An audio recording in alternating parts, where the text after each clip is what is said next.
Episode के start में एक लड़की को दिखाया जाता है जो कि एक चेयर पर बैठी है और उसके ब्रेन को स्कैन किया जा रहा होता है। तभी वो काउंटिंग को काउंट करती है। दूसरी तरफ वेडिंग ड्रेस में एक लड़की को दिखाया जाता है जो कि बिल्डिंग की ऊंचाई पर खड़ी होती है। जैसे ही वो नीचे देखती है वो डर जाती है और फौरन से नीचे को स्टेप लेती है। जैसे ही वो जमीन पर उतरती है वो सोचती है कि वो कहाँ पर है और कहाँ जा रही है। वो खुद से बातें करने लगती है और कहती है कि क्या ये गेम की दुनिया है। तभी उसकी नजर आसमान पर पड़ती है जहाँ पर कोई चीज चमक रही होती है। जैसे ही वो फोकस करती है वहाँ पर एक सिस्टम शो होता है जो उसे लिव और लव के गेम में वेलकम करता है। वो खुद से बात करने लगती है कि क्या ये रियल है। तभी वो सिस्टम उसे बताता है कि वो उसका गेम बटलर है और उसे बताता है कि वो उसे ओटियन कह सकती है। ओटियन उसे बताता है कि वो गेम की स्टार है और फंगली के कैरेक्टर को प्ले करेगी। ओटियन उसे बताता है कि इसमें जू एंड ग्रुप का ओनर लू भी उसकी हेल्प करेगा जो कि उस कंपनी का सीईओ है। ओटियन से कहता है कि वो विश करता है कि वो बहुत अच्छी गेम को प्ले करेगी। जिसमें वो पूछती है कि क्या गेम स्टार्ट हो चुकी है तो ओटियन से कहता है कि मैं तुम्हें शो करवाता हूँ। तभी वो उसे उसके कैरेक्टर से इंट्रोड्यूस करवाता है। तभी स्क्रीन में एक लड़की को दिखाता है जो कि लुयान को शादी के लिए प्रपोज कर रही होती है। उस लड़की का नाम फंगली है और वो इस ड्रामे की मेन लीड है। फंगली और लुयान दोनों इस ड्रामे के मेन लीड हैं। जैसे ही वो लुयान को शादी के लिए प्रपोज करती है वो उसकी इंसल्ट करता है और कहता है एज अ गर्ल होने के नाते क्या तुम्हारे अंदर कोई भी सेल्फ रिस्पेक्ट मौजूद नहीं है। तभी वो अपनी गाड़ी में बैठने लगता है जिस पर फंगली उससे कहती है कि वो अपनी सारी दौलत उसके नाम कर देगी। लुयान उसे गेट लॉस्ट बोलता है और वो उसकी गाड़ी के पीछे रोते हुए जाती है। तभी वहाँ पर मीडिया की लड़की आ जाती है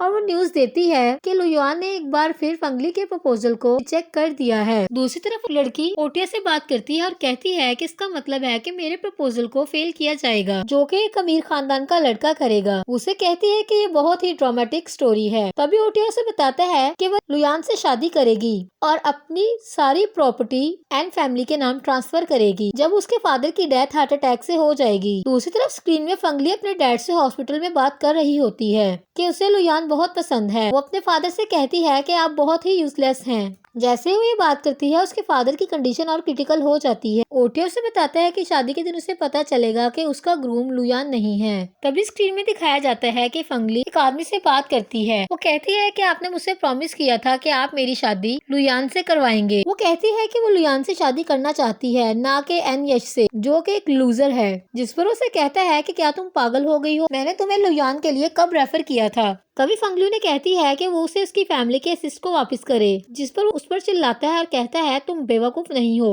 अगर तुम सेटिस्फाइड नहीं हो तो तुम अभी यहाँ से जा सकती हो। दूसरी तरफ लड़की सिस्टम से बात करती है और कहती है कि इसका मतलब है कि मेरे फादर की मौत की वजह वो आदमी बनेगा। सच में ये क्या बेवकूफी है। वो कहती है कि स्क्रिप्ट राइटर की टीम ने इंटरनेशनल प्रोजेक्ट पर काम किया है। वो कहती है कि वो इसके बारे में बहुत कुछ नहीं जानती इसलिए वो वापस जाना चाहती है। वो ओटिया से कहती है कि क्या उसे कोई नॉर्मल कैरेक्टर मिल सकता है। जिस पर ओटिया उसे बताता है कि वो उसका कैरेक्टर चेंज नहीं कर सकता। तभी वो कहती है कि वो इस गेम को खत्म कर रही है। जिस पर ओटिया रिप्लाई करता है कि मैं माफी चाहता हूँ लेकिन तुम इस गेम को अब खत्म नहीं कर सकती। वो उससे पूछती है कि वो घर वापस कैसे जाएगी। तभी ओटिया वहाँ से चला जाता है। ओटिया पर चिल्लाती है लेकिन वो वहाँ से गायब हो जाता है। वो उसे कहता है कि तुम्हें इस गेम का टास्क कंप्लीट करना होगा क्योंकि तुम इस गेम को खत्म नहीं कर सकती। तभी वो अपने आप से बात करती है और कहती है कि अगर मैंने इसे खत्म किया तो मैं मर सकती हूँ। वो कहती है कि ठीक है ये सिर्फ एक प्रोग्राम है और सब कुछ फेक है। तभी वो फौरन से बिल्डिंग के ऊपर चढ़ती है और जंप कर देती है। नेक्स्ट मॉर्निंग ओटिया उसे बताता है कि उसने लास्ट नाइट 8 दफा बिल्डिंग से जंप किया। ओटिया उसे वार्निंग देता है और कहता है कि अगर तुम गेम में मर गई तो तुम्हारा ब्रेन डैमेज हो सकता है।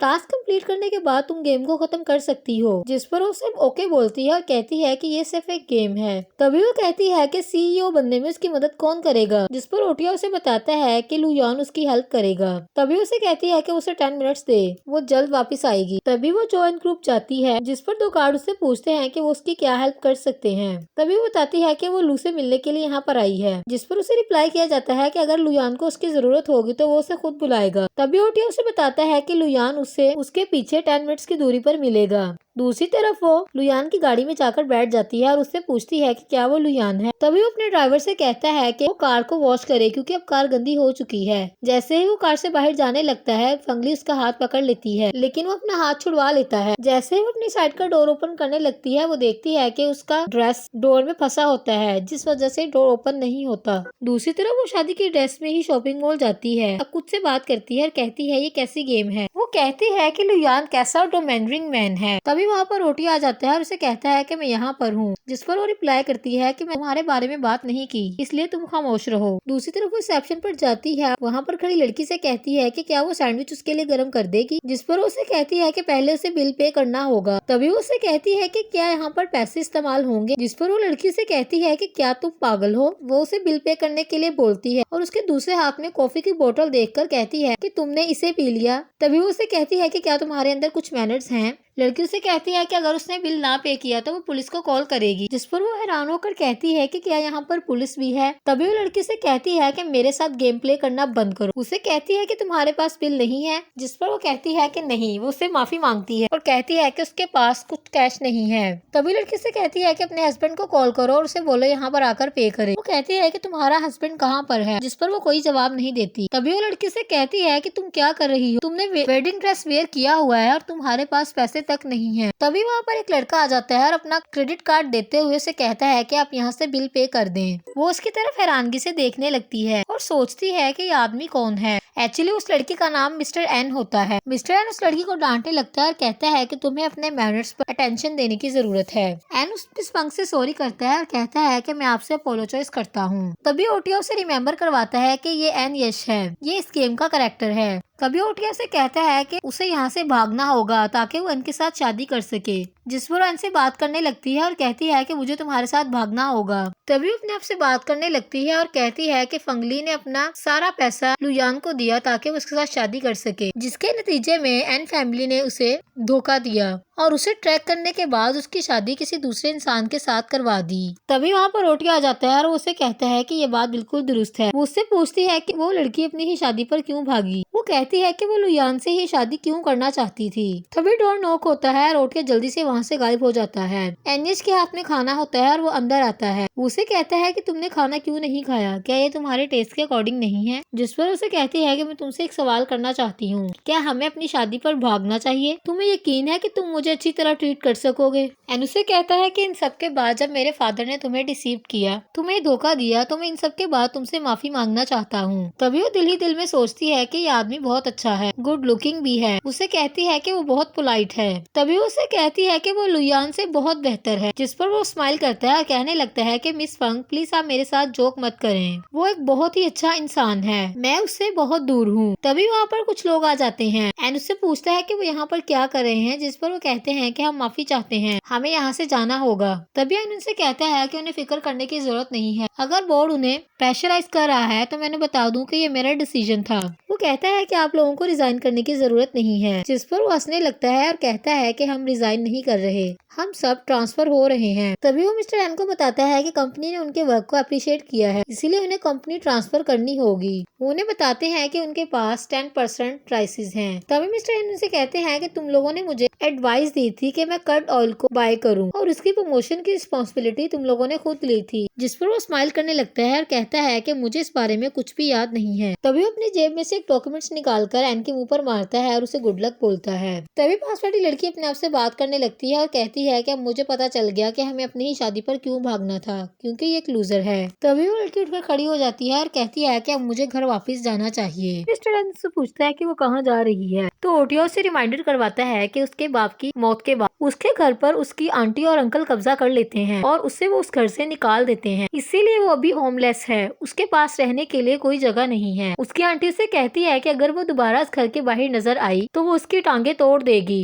तभी उसके अंकल उसे 200 देते हैं और कहते हैं कि ये पैसे लेकर अपने होटल में रहने का इंतजाम कर लो। दूसरी तरफ वो अपना ड्रेस चेंज करती है। वो शॉपिंग मॉल में क्लॉथ शॉप पर जाती है और अपना ड्रेस चेंज कर मिरर के सामने अपने आप को देखने लगती है। तभी वो रिसेप्शन पर गर्ल्स को जाके बोलती है कि ड्रेस उस पर काफी सूट कर रहा है, इसके साथ डायमंड के इयरिंग बहुत अच्छे तरीके से मैच हो जाएंगे। तभी रिसेप्शन गर्ल उसे कहती है कि वो उसके लिए इसके मैचिंग के इयरिंग ढूंढती है। दूसरी तरफ वहाँ पर एन आ जाता है। वो उसे देखते ही कहता है कि ये आउटफिट उस पर काफी अच्छा लग रहा है, जिस पर वो इसका शुक्रिया अदा करती है। तभी वो देखती है कि उसकी हाई हील की वजह से उसका पाँव हर्ट होता है। एंड जैसे ही ये बात नोट करता है वो उसके कदमों में बैठ जाता है और शॉप बैग में से शूज बॉक्स निकालकर उसे न्यू शूज पहनाने लगता है। एंड उसके पाँव पर बैंडेज लगाता है। उसे कहता है कि उस पाँव को गीला ना करे। तभी वो उनसे पूछती है कि वो उसकी हेल्प क्यों कर रहा है, जिस पर वो उसे रिप्लाई करता है कि वो उसके लिए सही चीजें करने की कोशिश कर रहा है। तभी वो सोचती है कि ये बहुत अच्छा इंसान है, लेकिन मॉडर्न गर्ल्स को इस तरह के लोग पसंद नहीं आते। दूसरी तरफ वो लड़की वहाँ आकर उसे बताती है कि उसे उसके साथ के इयररिंग नहीं मिले, जिस पर वो उसे इट्स ओके बोलती है एंड उसे कहता है कि मेरी बीवी वैसे ही बहुत प्यारी है। वो सोचती है कि ये इंसान मेरे टाइप का बिल्कुल नहीं है। तभी एन उसे अपना क्रेडिट कार्ड देते हुए कहता है कि अगर तुम्हें पैसों की जरूरत है तो तुम मेरे कार्ड को यूज कर सकती हो, जिस पर वो बहुत खुश होती है। दूसरी तरफ वो बिस्तर पर लेटी एन के बारे में सोचती है कि उसने उसके लिए बहुत कुछ किया है, उसने उसकी हेल्प की है, उसने उसे शॉपिंग के लिए पे किया है, होटल रूम के लिए भी उसी ने पे किया है। दूसरी तरफ उसके रूम का डोर नॉक होता है। वो जैसे ही डोर ओपन करती है सामने एन खड़ा होता है। वो जैसे ही बात करने लगती है एन मॉस्किटो को मारता है और उसे कहता है कि यहाँ पर बहुत मच्छर हैं, इसीलिए मैं तुम्हें रेपलेंट देने के लिए आया हूँ। जैसे ही वो वहाँ से जाने लगता है फंग उसे कहती है कि रुक जाओ। वो उसे अपने रूम में बिठाती है और कहती है कि तुम मेरे साथ ड्रिंक कर सकते हो। तभी फंग उससे पूछती है कि उसने कर डॉल फीचर में अपनी मनी को लॉस्ट किया है। वो उससे पूछती है कि अब तुम्हारा क्या प्लान है, जिस पर एन कहता है कि वो अभी भी कर डॉल फीचर्स को खरीदना चाहता है। वो कहता है कि वो उसे खरीद कर बहुत सारे पैसे कमा सकता है, जिस पर अपने आप में सोचने लगती है कि ये कैसा बेवकूफ इंसान है, जिस चीज में इसके पैसे लॉस्ट हुए हैं ये उस पर प्रॉफिट करने की कोशिश कर रहा है। तभी वो कहती है कि बहुत अच्छा ख्याल है, तुम्हें और खरीदना चाहिए, जिस पर एन फौरन से एक्साइटेड हो जाता है और कहता है कि सच में तुम्हारा भी यही ख्याल है। वो उसे कहता है कि क्या तुम मुझे कुछ पैसे उधार दे सकती हो। उसे कहता है कि मैंने सुना है कि तुम्हारे अंकल आंटी ने तुम्हारे लिए बहुत से पैसे छोड़े हैं। वो कहता है कि मैं तुम्हारी हेल्प के लिए एक लॉयर को हायर कर सकता हूँ, जो तुम्हारी अंकल और आंटी से तुम्हारे पैसे रिकवर करने में हेल्प कर सकते हैं। मैं तुम्हारे साथ अपने प्रॉफिट को शेयर कर सकता हूँ। तभी वो सोचती है कि उसे एन को ट्रैप करने के लिए एक चांस देना होगा ताकि वो इस गेम को जल्दी खत्म कर सके। तभी उसे कहती है कि ठीक है, मैं तुम्हें पैसे उधार देने के लिए तैयार हूँ, लेकिन क्या तुम उससे पहले एग्रीमेंट को साइन करोगे, जिस पर वो कहता है ऑफ कोर्स वो साइन करेगा। उसे कहती है कि तुम्हें लॉयर ढूंढने की जरूरत नहीं है, मेरा यकीन करो मैं पैसे वापस लूंगी, लेकिन उससे पहले हमें कॉन्ट्रैक्ट को साइन करना होगा। तभी एन एक्साइटेड हो जाता है, वो बहुत खुश होता है और उसे कहता है कि तुम बहुत अच्छी हो, और वो दोनों साथ में ड्रिंक करने लगते हैं। तभी वो दिल ही दिल में सोचती है कि वो ट्रैप कॉन्ट्रैक्ट पर साइन करवाएगी और फिर वो सोचती है कि वो कल अपने घर वापस चली जाएगी। दूसरी तरफ फंग एन को लेकर अपने घर जाती है। जैसे ही उसकी आंटी डोर ओपन करती है वो उससे पूछती है कि तुम यहाँ पर क्या कर रही हो। तभी वो एन को लेकर अंदर चली जाती है और उसे कहती है कि घर देखो। उसकी आंटी चिल्लाती है कि तुम लोग क्या कर रहे हो। वो एन को बताती है कि ये 3 स्टोरी हाउस है, इसमें एक गार्डन है।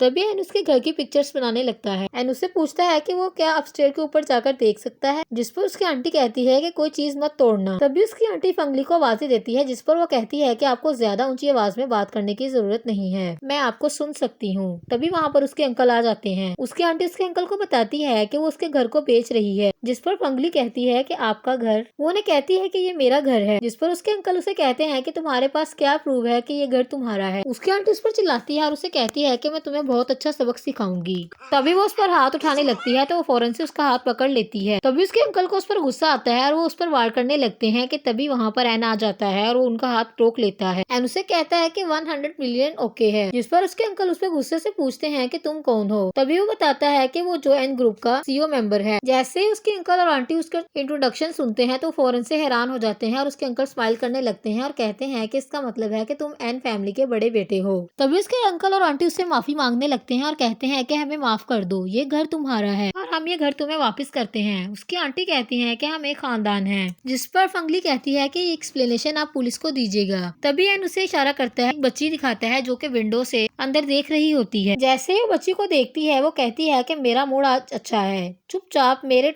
अकाउंट 50 मिलियन ट्रांसफर करवा दो अभी और इसी वक्त फौरन। जिस पर उसके अंकल और आंटी एग्री होते हैं। तभी फंगली ने कहती है कि ये बात याद रखें कि ये घर उन्हें किराए पर दे रही है क्योंकि वो उसके फैमिली मेंबर हैं, और वहाँ से एन के साथ चली जाती है। दूसरी तरफ वो दोनों सेलिब्रेशन करते हैं। एन उससे कहता है कि तुम्हें बहुत बहुत मुबारक हो कि तुम्हें अपने पैसे वापस मिल गए। तभी फंगली से कहती है कि मैं 5 मिलियन इन्वेस्ट पर तुम्हें मुबारकबाद देती हूँ। वो दोनों ड्रिंक करने लगते हैं। फंगली से कॉन्ट्रैक्ट पर साइन करवाती है। जैसे ही वो साइन करने लगता है वो उससे पूछता है कि इस पर लिखे स्टेटमेंट का क्या मतलब है। तभी वो स्माइल करने लगती है और कहती है कि ये सिर्फ एक फॉर्मेलिटी है, तुम्हें इस डिटेल पर फोकस करने की जरूरत नहीं है। जैसे ही वो साइन करने लगता है वो फिर से रुक जाता है और कहता है कि मिस फंग मैं आपका बहुत शुक्रगुजार हूँ। वो कहता है कि मुझे ऐसा लगता था कि मेरी ग्रैंड माँ सिर्फ मुझ पर अनकंडीशनल बिलीव करती है। कहता है कि वो जानता है कि वो बहुत दफा दूसरों के हाथों बेवकूफ बना है क्योंकि वो लूजर है। वो कहता है कि दुनिया में बहुत कम लोग हैं जो उस पर ट्रस्ट करते हैं, इसलिए मैं आपकी की हुई हेल्प को कभी नहीं भूल सकता। और वो उसे थैंक यू बोलता है। जैसे ही फंगली से बात करने लगती है, उसकी ग्रैंडमा की कॉल आ जाती है और वो उनसे बात करने के लिए चला जाता है। तभी फंगली सोचती है कि उसे गिल्टी फील करने की जरूरत नहीं है, क्योंकि ये गेम का हिस्सा है। कुछ भी गलत हो, लेकिन मुझे घर जाने का रास्ता ढूंढना है। दूसरी तरफ फंगली चुपके से उसकी बातें सुनने जाती है। एन अपनी ग्रैंडमा से बात कर रहा होता है कि क्या वो उन्हें सुन सकती है, जिस पर ग्रैंडमा उसे कहती है कि क्या तुम्हारी इन्वेस्टमेंट फाइल हो गई। तभी उन्हें कहता है कि हाँ, मेरी इन्वेस्टमेंट फाइल हो गई। वो अपनी ग्रैंडमा को बताता है कि उसने 50 मिलियन लॉस्ट किए हैं। तभी उसकी ग्रैंडमा उसे कहती है कि ये रकम थोड़ी नहीं है, जिस पर वो उन्हें सॉरी बोलता है और कहता है कि मैं जानता हूँ कि मैं बहुत लापरवाह हूँ। तभी उसकी ग्रैंडमा उसे कहती है कि वो जल्दी से घर वापस आए। दूसरी तरफ जैसे ही वो फंगली के पास जाता है, वो काफी अपसेट होता है और कहता है कि मैं घर वापस जा रहा हूँ, जिस पर वो उससे पूछती है कि क्या बात है, जिस पर वो उसे कहता है कि कंपनी जानती है कि ये लॉस मेरी वजह से हुआ है। उससे कहता है कि मेरे डैड मुझसे एक्सप्लेनेशन मांगना चाहते हैं। तभी वो फंग का शुक्रिया अदा करता है और वहाँ से चला जाता है। तभी फंगली अपने आप से बात करती है और कहती है कि उसे बेवकूफ नहीं बनाना चाहिए, क्योंकि उसने उसकी तब हेल्प की है जब उसे हेल्प की जरूरत थी। दूसरी तरफ एन अपने डैड के सामने जाता है, तो वो डॉक्यूमेंट्स चेक करते हुए उसे कहते हैं कि ये तुम्हारी इस मंथ की इन्वेस्टमेंट की डिटेल है, और वो डॉक्यूमेंट्स उसके मुंह पर मारते हैं। तभी उसका फादर उसे कहता है कि वो एक काला भेड़िया है। तो उसकी ग्रैंडमा कहती है कि तुम मेरे बेटे को काला भेड़िया कैसे कह सकते हो। यान भी वहीं पर मौजूद होता है। तभी वो डॉक्यूमेंट्स देते हुए कहती है कि ये एन के वर्क के रियल प्रोजेक्ट के डॉक्यूमेंट्स हैं। दूसरी तरफ अंक अपने आप से बात करती है और कहती है कि मुझे इस बारे में नहीं सोचना चाहिए। वो इनके घर के बाहर खड़ी होती है कि तभी डोर ओपन होता है और वहाँ से लुयान निकलता है। तभी उसे कहता है कि मैं तुम्हें क्लियरली बता दूं कि मैं तुमसे नफरत करता हूँ, जिस पर वो कहती है कि मैं यहाँ पर एन का बैग वापस करने आई हूँ जो वो वहाँ पर भूल गया था। उसे कहता है कि मेरे भाई ने तुम्हारी मदद की होगी, यकीनन मेरा भाई बहुत सी गैर मामूली चीजें करता है। तभी वो कहती है कि तुम्हारा क्या मतलब है। तभी वो उसके हाथ से एन का बैग पकड़ लेता है, तो उसमें से एक बॉक्स गिरता है। जैसे ही फंग वो बॉक्स उठाकर ओपन करती है, उसमें इयरिंग होते हैं। तभी वो फ्लैशबैक में सोचती है कि जब उसने इयरिंग की डिमांड की थी, तो रिसेप्शन गर्ल ने उसे बताया था कि उनके पास इयरिंग अवेलेबल नहीं है। तभी लुयान उसके हाथ से वो बॉक्स पकड़ लेता है और कहता है कि वो वापस कर देगा। तभी वो उसकी बातों को सोचती है। वो ओटिया को बुलाती है और कहती है कि वो चीजों को खरीद सकती है। लुयान जैसे ही अंदर जाने लगता है, वो उसे रुकने का बोलती है। उसके हाथ में गन होती है और तभी वो एक फायर निकालती है। दूसरी तरफ एन के फादर उसे इंसल्ट कर रहे होते हैं। वो उसे कहते हैं कि वो बहुत बड़ा लूजर है। कि तभी वहाँ पर फंगली आ जाती है और कहती है कि वो लूजर नहीं है। तभी वो उसे इयरिंग का बॉक्स वापस करती है। वो उसके फादर से कहती है कि आप बहुत सालों से बिजनेस को रन कर रहे हैं, क्या आपने कभी भी इन्वेस्टमेंट को लॉस नहीं किया। जिस पर उसके फादर रिप्लाई करते हैं कि तुम जजमेंट करने वाली होती कौन हो, ये तुम्हारा मामला नहीं है। तभी उसे कहती है कि तुमने मुझे शादी के लिए यूज किया, तुम्हारी वजह से मैं बेघर हुई हूँ, फिर भी मैंने तुम्हारे बेटे की हेल्प की है, मैंने एन को इन्वेस्टमेंट के लिए पैसे दिए हैं। तभी उसे क्रेडिट कार्ड देती है और कहती है कि जितने तुम चाहो खर्च कर सकते हो। जिस पर उसके फादर उसे कहते हैं कि तुम अपनी हद में रहो। तभी फंगली कहती है कि वो उसकी वाइफ है। तभी एन फ्लैशबैक में सोचता है कि जब उसका ब्रेन हैक किया जाता है और उसके सामने ओटिया शो होता है।